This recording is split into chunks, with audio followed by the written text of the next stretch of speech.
ಬಹುಶಃ ಇತಿಹಾಸದಲ್ಲಿ ಇದೊಂದು ಸುವರ್ಣ ಅಕ್ಷರದಲ್ಲಿ ಬರೆದಿರ್ತಕ್ಕಂಥ ಇವತ್ತು ಬಬಲೇಶ್ವರ ಗ್ರಾಮದಲ್ಲಿ ನಡೀತಕ್ಕಂಥ ಒಂದು ಬಸವಾದಿ ಶರಣರ ಹಿಂದೂ ವೇದಿಕೆಯನ್ನ ನಾವು ಬಹಳ ಕಣ್ಣು ತುಂಬ ನೋಡಿ ಕಿವಿ ತುಂಬ ಕೇಳಿ ಸಂತೋಷ ಪಡ್ತಕ್ಕಂಥ ದಿನ ಯಾವುದಾದ್ರೂ ಇದ್ರೆ ಅದು ಇವತ್ತಂತಕ್ಕಂಥ ಮಾತನ್ನ ನಾನು ಹೇಳಿಕೆ ನಾನು ಬಯಸ್ತೇನೆ. ಯಾರು ಕನ್ನೇರಿ ಮಠದ ಶ್ರೀಗಳು ಕಳೆದ ಏನೋ ಒಂದು ಮಾತಿನ ಬರದಲ್ಲಿ ಅವರ ಮಾತಿನ ಶೈಲಿನೇ ಹಂಗಿದೆ.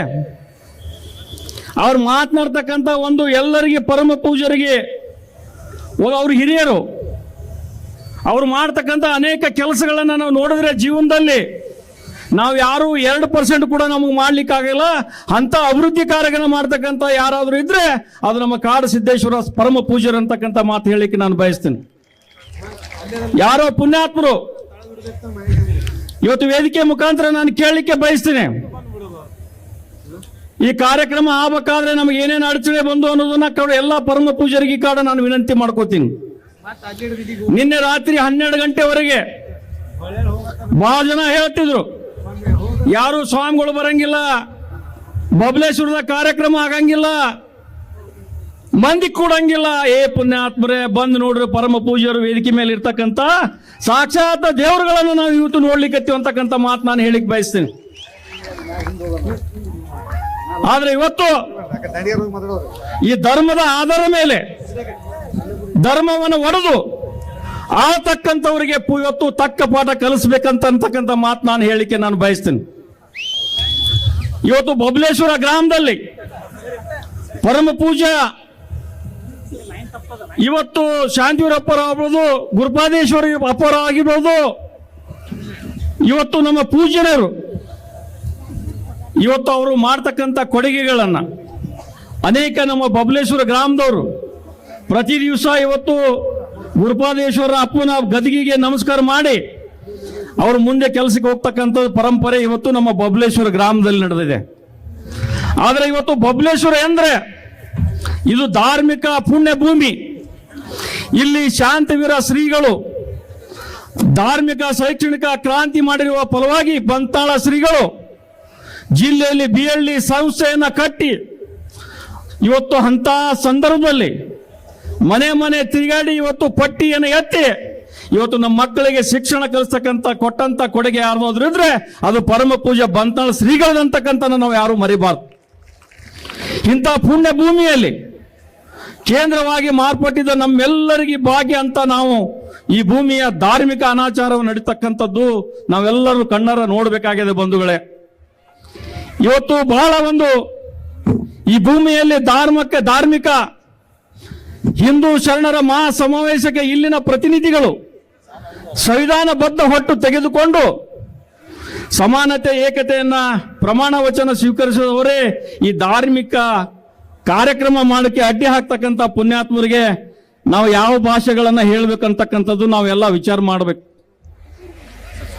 ಆದ್ರೆ ಇವತ್ತು ನಾನು ಒಂದೇ ವಿನಂತಿ ಮಾಡ್ಕೋತೀನಿ, ಎಲ್ಲ ಪರಮ ಪೂಜ್ಯರು ಇವತ್ತು ಕಾಡಸಿದ್ದೇಶ್ವರ ಶ್ರೀಗಳ ಬಗ್ಗೆ ನೀವು ಹೋಗಿ ಯಾರಾದರೂ ಇಲ್ಲಿ ಬಹಳ ಜನ ಪರಮ ಪೂಜ್ಯರು ವೇದಿಕೆ ಮೇಲೆ ಇರ್ತಕ್ಕಂಥವ್ರು ಹೋಗಿ ಬಂದಿದ್ದಾರೆ.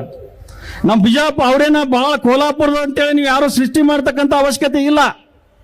ಅವರು ನಮ್ಮ ಬಿಜಾಪುರ ಜಿಲ್ಲೆಯಲ್ಲಿ ಹುಟ್ಟಿ ಬೆಳೆದು ಇವತ್ತು ಕೋಲಾಪುರ ಮಹಾರಾಷ್ಟ್ರದಲ್ಲಿ ಅತಿ ಹೆಚ್ಚಿನ ಹೆಸರು ಗಳಿಸ್ತಕ್ಕಂಥ ಪುಣ್ಯಾತ್ಮರು ಪರಮ ಪೂಜ್ಯರು ಯಾರಾದ್ರೂ ಇದ್ರೆ ಅದು ಕಾಡಸಿದ್ದೇಶ್ವರ ಶ್ರೀಗಳು ಅಂತಕ್ಕಂಥದ್ದು ನಾವು ಯಾರು ಮರಿಬಾರ್ದು.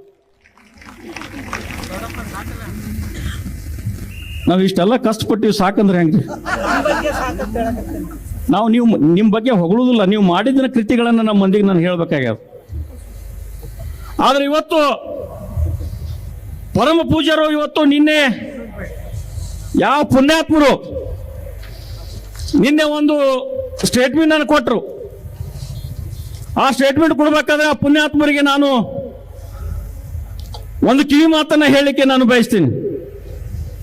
ನೀವು ಮೊದಲು ಏನು ಮಾಡ್ಲಿಕ್ಕತ್ತೀರಿ, ನೀವು ಏನು ಅದೀರಿ, ನೀವು ಯಾರಿಗೆ ಬರಬೇಡ ಅಂತ ಹೇಳಿ ರಾತ್ರಿ 12 ಗಂಟೆವರೆಗೆ ಎಲ್ಲ ಪರಮ ಪೂಜ್ಯರ ಆಶ್ರಮಕ್ಕೆ ಇವತ್ತು ನೀವು ಕಳಿಸಿ ನೀವು ಬರಬಾರ್ದು ಅಂತ ಹೇಳಿ ನೀವು ಎಷ್ಟೇ ಪಾಕಿಟ್ದಾಗ ಏನೇನೋ ಹಾಕಿ ಕೊಟ್ಟರು ಯಾರು ಕೇಳಲಿಲ್ಲ. ಈ ಕಾರ್ಯಕ್ರಮಕ್ಕೆ ಎಲ್ಲ ಪರಮ ಪೂಜ್ಯರು ಬಂದ್ರು. ಅವರಿಗೆ ಹಣಿ ಇವತ್ತು ಅವರೆಲ್ಲರ ಪಾದ ಕಡೆಯನ್ನು ಹಣಿ ಮಾಡೋದು ನಾನು ಶ್ರೀಗಳ ದಂಡ ನಮಸ್ಕಾರಗಳನ್ನು ಹಾಕ್ಲಿಕ್ಕೆ ಬಯಸ್ತೇನೆ. ಆದ್ರೆ ಇವತ್ತು ನನಗೆ ಒಂದು ಏನು ಅನಿಸ್ತದಪ್ಪ ಅಂತಂದ್ರೆ, ಬಬಲೇಶ್ವರ ಗ್ರಾಮದಲ್ಲಿ ಯಾವುದೇ ಕಾರ್ಯಕ್ರಮ ಆದ್ರೆ ಆ ಕಾರ್ಯಕ್ರಮದಲ್ಲಿ ನಮ್ಮ ಡಾಕ್ಟರ್ ಮಹಾದೇವ್ ಶಿವಾಚಾರ್ಯರು ಇರ್ತಿದ್ರು. ನಾನು ಸೂಕ್ಷ್ಮವಾಗಿ ಹೇಳ್ತೀನಿ, ನಾನು ಬಾ ಒಡೆದು ಹೇಳಕ್ ಹೋಗಂಗಿಲ್ಲ. ನಮ್ಮ ಪರಮ ಪೂಜಾ ಡಾಕ್ಟರ್ ಮಹಾದೇವ್ ಶಿವಾಚಾರ್ಯರು ಎಲ್ಲಿ ಹೋದ್ರು? ಇದನ್ನೆಲ್ಲ ನಾವು ಎಲ್ಲಿ ಕೂತಂತವ್ರು ನಮ್ಮ ಬಬಲೇಶ್ವರ ಗ್ರಾಮದಲ್ಲಿ ಇರ್ತಕ್ಕಂಥವ್ರು. ಇವತ್ತು ಗುರುಪಾದೇಶ್ವರ ಶಾಂತಿವೀರಪ್ಪ ಡಾಕ್ಟರ್ ಮಹಾದೇವ್ ಶಿವಾಚಾರ್ಯರ ಮಠ ಅದು 3 ಮಂದಿಗೆ ಸೀಮಿತವಾಗಿರ್ತಕ್ಕಂಥದ್ದಲ್ಲ, ಇಡೀ ಬಬಲೇಶ್ವರ ಗ್ರಾಮಕ್ಕೆ ಸೀಮಿತವಾಗಿರ್ತಕ್ಕಂಥದ್ದು. ಇವತ್ತು BLD ಸಂಸ್ಥೆಯನ್ನು ಕಟ್ಟಬೇಕಾದ್ರೆ ಇವತ್ತು ಗುರುಪಾದೇಶ್ವರ ಅಪ್ಪನ ಆಶೀರ್ವಾದ ಇದೆ, ಶಾಂತಿವೀರಪ್ಪನ ಆಶೀರ್ವಾದ ಇದೆ, ಈ ವೇದಿಕೆ ಮೇಲೆ ಕೂತಂತ ಪರಮ ಪೂಜ್ಯರ ಆಶೀರ್ವಾದ ಇದೆ. ಆದ್ರೆ ಇವತ್ತು ಇಂತಹ ಒಂದು ಕಾರ್ಯಕ್ರಮ ನಾವು ಮಾಡ್ಲಿಕ್ಕೆ ಅಂತಂದ್ರ ಇವತ್ತು ನೀವು ಬರಬೇಡ ಅಂತ ಹೇಳ್ತೀರಿ. ಯಾರು ನೀವು ಬರಬೇಡ ಅಂತ ಹೇಳಿದ್ರಿ ಪರಮ ಪೂಜ್ಯರೇ, ನಿಮಗೂ ಈ ವೇದಿಕೆ ಮೇಲೆ ಆಹ್ವಾನ ಮಾಡ್ತೀನಿ ನಾನು. ನೀವು ಬಂದು ಇವತ್ತು ನೋಡ್ಬೋದು, ಇವತ್ತು ಪರಮ ಪೂಜ್ಯರ ಶಿಷ್ಯಂದ್ರು ಎಷ್ಟು ಜನ ಇದಾರೆ ಅನ್ನತಕ್ಕಂಥದ್ದು ನೀವು ನೋಡ್ಬೋದು ಇವತ್ತು. ಆದ್ರೆ ಇವತ್ತು ನಾನು ಬಹಳ ನೋವಿನಿಂದ ನಾನು ಹೇಳಿಕೆ ನಾನು ಬಯಸ್ತೀನಿ. ಈ ಕಾರ್ಯಕ್ರಮ ಮಾಡಬೇಕಾದ್ರೆ ಅಡಚಣೆಗಳನ್ನ ಬಹಳ ಬಂದು, ಆದ್ರೆ ಭಗವಂತ ಗುರುಪಾದೇಶ್ವರ ಶಾಂತಿವೀರಪ್ಪ ಒಂದು ಮಾತು ಹೇಳಿದ್ರು. ಏನಪ್ಪಾ ಅಂತಂದ್ರೆ, ಮಕ್ಕಳನ್ನ ನೀವು ಮುಂದೆ ಹೋಗ್ರಿ, ನಾ ಹಿಂದಿರ್ತೀನಿ, ಮುಂದೆ ಗುರು ಇರಬೇಕು, ಹಿಂದೆ ಗುರು ಇರ್ಬೇಕಂತ ಹೇಳಿ ಏನು ಹೇಳಿದ್ರು ಅದು ಇವತ್ತು ಸಾಬೀತಾಯ್ತು ಅನ್ನೋದಂತಕ್ಕಂಥ ಮಾತನ್ನ ಹೇಳಿಕೆ ನಾನು ಬಯಸ್ತೇನೆ. ಆ ದಿಶೆಯಲ್ಲಿ ಇವತ್ತೇನು ಕಾಡಸಿದ್ದೇಶ್ವರ ಅಪ್ಪವ್ರ ಮೇಲೆ ಏನು ನಿರ್ಬಂಧ ಮಾಡಿದ್ರು, ಯಾಕೆ ನಿರ್ಬಂಧ ಮಾಡಿದ್ರು ಅದನ್ನ ಬಹಳ ವಿಚಾರ ಮಾಡ್ತಕ್ಕಂಥದ್ದು. ಹಿಂದೂ ಮಹಾಸಭಾ ಬಸವಾದಿ ಶರಣರ ಒಂದು ವೇದಿಕೆಯನ್ನು ನಾವು ಮಾಡಿದೆವು. ಆ ವೇದಿಕೆ ಮಾಡಬೇಕಾದ್ರೆ ಬಹಳ ಅಡಚಣೆಗಳು ಬಂದರೂ ಕೂಡ ನಾವು ಈ ಕಾರ್ಯಕ್ರಮ ಯಶಸ್ವಿ ಮಾಡಲಿಕ್ಕೆ ಇಲ್ಲೇನ್ ತಾವು ಕೂತಿದ್ರಿ ನೀವೆಲ್ಲರೂ ಕಾರಣೀಭೂತರು ಅಂತಕ್ಕಂಥ ಮಾತನ್ನ ಈ ಸಂದರ್ಭದಲ್ಲಿ ನಾನು ಹೇಳಿಕೆ ನಾನು ಬಯಸ್ತೀನಿ. ಆ ದಿಶೆಯಲ್ಲಿ ನಿಮ್ಮೆಲ್ಲರಿಗೂ ನಾನು ವಿನಂತಿಯನ್ನು ಮಾಡ್ಕೋತೀನಿ. ನಾನು ಹೆಚ್ಚಿಗೆ ಏನು ಮಾತನಾಡ್ಲಿಕ್ಕೆ ಹೋಗಂಗಿಲ್ಲ, ಯಾಕಂದ್ರೆ ವೇದಿಕೆ ಮೇಲೆ ನಾನು ಬರಲಿಲ್ಲ. ನಿಮ್ಮ ಮಾಧ್ಯಮದವ್ರಿಗೆ ನಾನು ವಿನಂತಿ ಮಾಡ್ತೀನಿ, ಮಾಡಾದ್ರು ಮತ್ತೆ ನೀವು ಯಾಕೆ ವಿಜಯಗೌಡರು ಬರಲಿಲ್ಲ, ನೀವು ಆಮೇಲೆ ನೀವು ಕರೆದ್ರಿ ಅಂತೇಳಿ ನಾವೆಲ್ಲರೂ ಒಂದು ಕಮಿಟಿ ಅವರು ಒಂದು ಸಿಸ್ಟಮ್ ಮಾಡ್ಕೊಂಡಿದ್ದೆವು. ನಾವು ಯಾರು ಬರಬಾರ್ದು, ಇಲ್ಲಿ ವೇದಿಕೆ ಮೇಲೆ ಎಲ್ಲ ಪರಮ ಪೂಜರು ಇರಬೇಕು, ನಾವು ಯಾರು ಇರಬಾರ್ದು ಅಂತಕ್ಕಂಥ ವಿಶೇಷ ಮಾಡಿದ್ದೆವು. ಆದರೂ ಅನಿವಾರ್ಯ ಈ ಪರಮ ಪೂಜರ ಆದೇಶದ ಮೇರೆಗೆ ಇವತ್ತು ನಾವಾಗ್ಲಿ ಅಪ್ಪು ಪಟ್ಟಣ ಶೆಟ್ಟಿ ಅವರಾಗ್ಲಿ ಶ್ರೀಕಾಂತ್ ಕುಲಕರ್ಣಿ ಅವರಾಗ್ಲಿ ನಾವೆಲ್ಲರೂ ವೇದಿಕೆ ಮೇಲೆ ಬಂದು ಕೂತಿದ್ದೀವಿ. ಈ ಕಾರ್ಯಕ್ರಮ ತಾವೆಲ್ಲರೂ ಯಶಸ್ವಿ ಮಾಡಿದಿರಿ.